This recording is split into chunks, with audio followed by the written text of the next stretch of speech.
दिल्लीच्या जंतर मंतरवर सलग 32व्या दिवशी देखील विद्यार्थ्यांचं आंदोलन सुरू आहे। मागणी एकच आहे की वारंवार पेपर फुटले, करोडो कुटुंबांना त्याचा मनस्ताप सहन करावा लागला।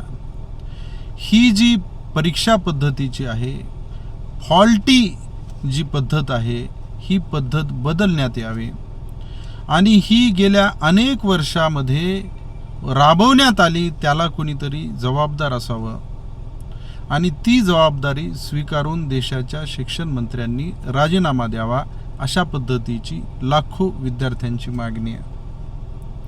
ही आता केवळ लाखो विद्यार्थ्यांची आणि त्यांच्या कुटुंबियांचीच मागणी राहिलेली नसून देशामध्ये जवळजवळ सगळ्याच लोकांची मागणी बनलेली आहे। याचा विचार सरकारनं करणं आवश्यक आहे। परंतु सध्या तरी असं दिसतंय की सरकारला काहीही झालं तरी नमतं घ्यायचं नाहीये, दोषींवर कारवाई करायची नाहीये, त्यांना स्वतःच्या अहंकाराचीच तृप्ती करून घ्यायची आहे। अशाच पद्धतीचं वागणं सध्या तरी सरकारकडून दिसून येत आहे। 20 जुलैला जे झालं ते या देशामध्ये अघटित होतं असं म्हणता येईल। 20 जुलै 2026 हा दिवस देशाच्या आंदोलनाच्या इतिहासामध्ये काळा दिवस म्हणून साजरा केला जाईल, अशा पद्धतीचं वातावरण त्या दिवशी निर्माण करण्यात आलं। देशामध्ये कधीही घडलं नव्हतं। छोटी छोटी मुलं, 18 वर्षाची, 20 वर्षाची मुलं त्यांच्या भविष्याच्या विषयामध्ये चिंतित आहेत। त्यांना स्वतःच्या करिअरचं पुढे काही दिसत नाही आहे आणि याची फिकीर करण्यापेक्षा तिथे जमलेल्या शांततेत आंदोलन करणाऱ्या विद्यार्थ्यांवर अमानुषपणे लाठीचार्ज करण्यात आला, अश्रुधूर सोडण्यात आला, वेगवेगळ्या पद्धतीनं त्यांना अपमानित करण्यात आलं। मुलं सोडा, मुलींना देखील पोलिसांनी सोडलं नाही।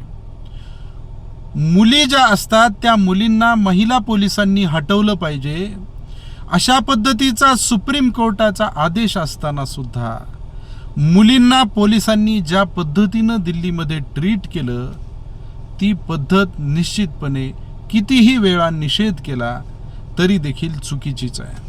काही व्हिडिओ तर असे आहेत की जे तुम्ही आम्ही कुटुंबासह बघू शकत नाहीत, अशा पद्धतीच्या बिभत्सपणे तिथे विद्यार्थ्यांवर अत्याचार करण्यात आले। बरं, अत्याचार जे करण्यात आले, हे अत्याचार सरकार फार मजबूत आहे म्हणून करण्यात आले नाही, तर सरकार भिलं म्हणून करण्यात आले। तुम्हाला आम्हाला माहिती नाही, परंतु ज्यावेळी मार्च निघाला त्यावेळी साधारणपणे 10 वाजताच संसदेचे सगळेचे सगळे गेट बंद करण्यात आले। देशाचे प्रधानमंत्री ज्या गेटनी, स्पेशल गेटनी जातात, ते गेट देखील बंद करण्यात आलं होतं। अक्षरशः मध्ये संसदेला छावणीचं स्वरूप आलं होतं आणि काही खासदार, भाजपच्याच खासदारांनी सांगितलेलं आहे की आम्हाला या आंदोलनाची भीती वाटत होती।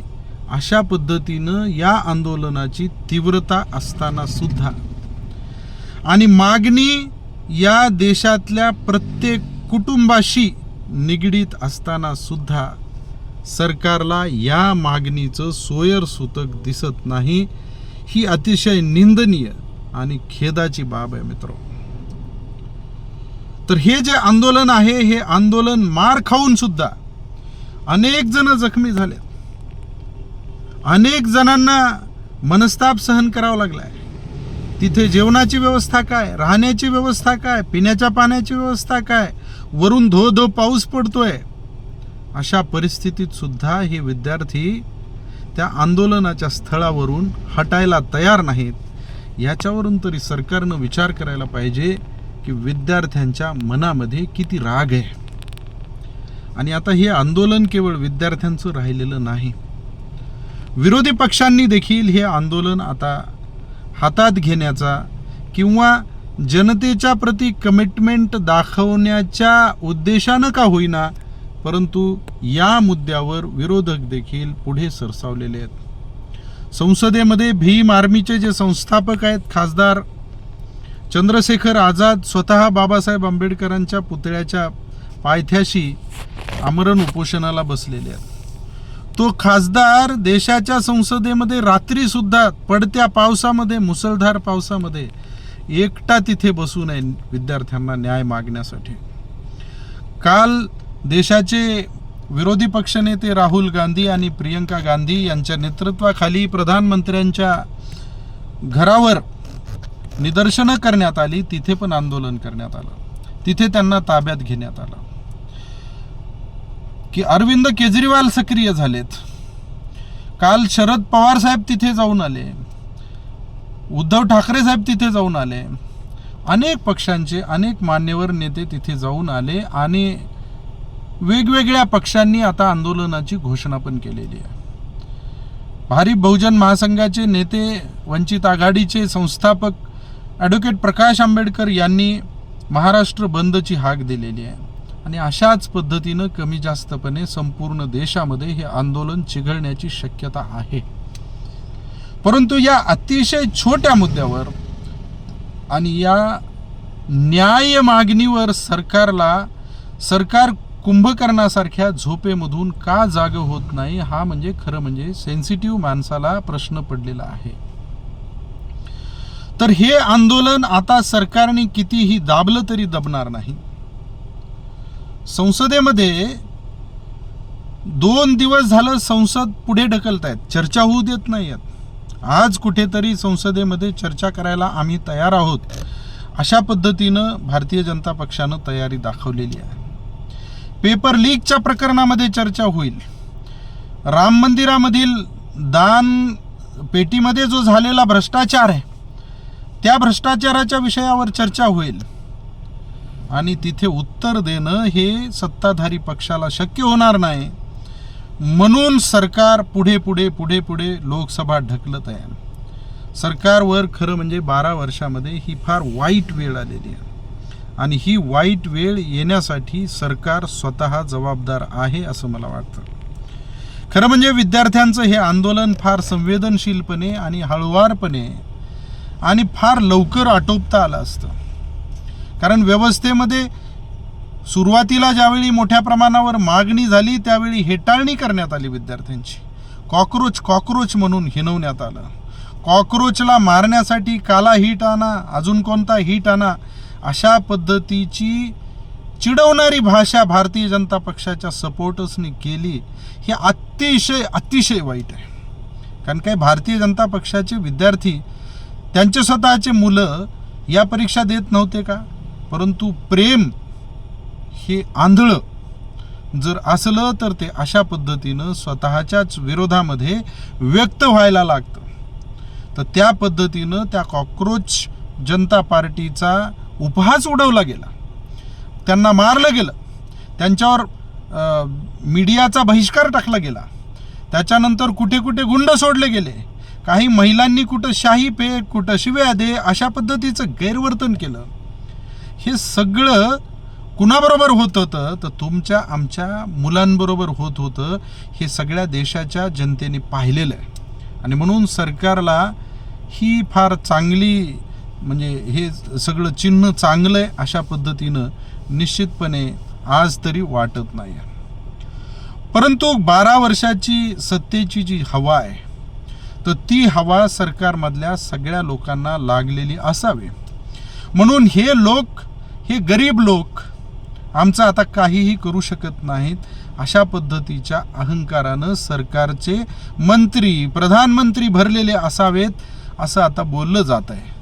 परंतु कोणी कितीही मोठं असलं तरी देखील लोकांच्या पुढे कुणाचं काहीही चालत नसतं. कारण राज्य हे लोकांचं आहे. हे ज्यावेळी सत्ताधारी विसरतात त्यावेळी लोक त्यांना त्यांची जागा निश्चितपणे दाखवतात. हे अनेक उदाहरणांवरून झालेलं आहे, सिद्ध झालेलं. आपली लोकांची वृत्ती चांगली आहे, आपली घटना मजबूत आहे, आपले लोक महात्मा गांधीच्या शांततापूर्ण आंदोलनाला पाळलेले आहेत. हे सगळं होतं म्हणून काल संसद वाचली, संसदेमधले लोक वाचले, विद्यार्थ्यांचे प्राण वाचले. विद्यार्थ्यांना तरी काही गोळीबार केल्याशिवाय सोडलं असतं का त्यांनी? परंतु गोळीबाराला काय ते विद्यार्थी ऐकले असते का? आणि मारून मारून त्या पोलिसांनी स्वतःच्याच किती पोरांवर गोळ्या घातल्या असत्या. तर हे आपण बांगलादेशामध्ये बघितलं नाही का काय करू शकतं सरकार? ते त्या नेपाळमध्ये बघितलं नाही का? परंतु भारत देशाच्या लोकांची अजूनही शांततापूर्ण आंदोलनांवर निष्ठा आहे, हे या आंदोलनात सिद्ध झालेलं आहे. म्हणून सरकारने आता तरी या आंदोलनाची कुचेष्टा करू नये. कुचेष्टा आहे ही, निव्वळ चेष्टा नाही, तर ही कुचेष्टा आहे.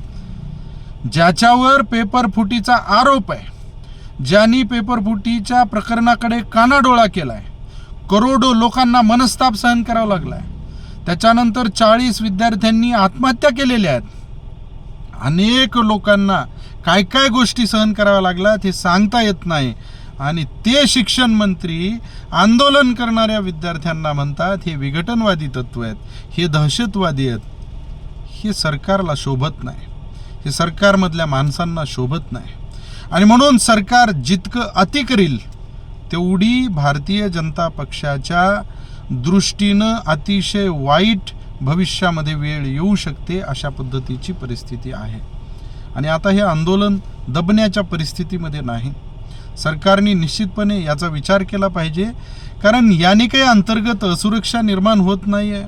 हा काही सरकारचा कुठे म्हणजे सरकारला काही देशविरोधी गोष्टी मागितल्या जात आहेत असं नाही. कुठे एखादं राज्य वेगळं मागितलं जातं आहे, देश वेगळा करा असा मागितला जातो आहे, असं काहीही मागितलं जात नाही. अशा वेळी सरकारने गांभीर्यानं घेणं आवश्यक आहे. आणि जर सरकारने हा विषय गांभीर्याने घेतला नाही तर भारत देशातली जनता यापुढे भारतीय जनता पक्षाच्या सरकारला देखील निश्चितपणे गांभीर्याने घेईल, असंच दुर्दैवानं आणि नाविलाजानं म्हणावं लागेल. एवढंच.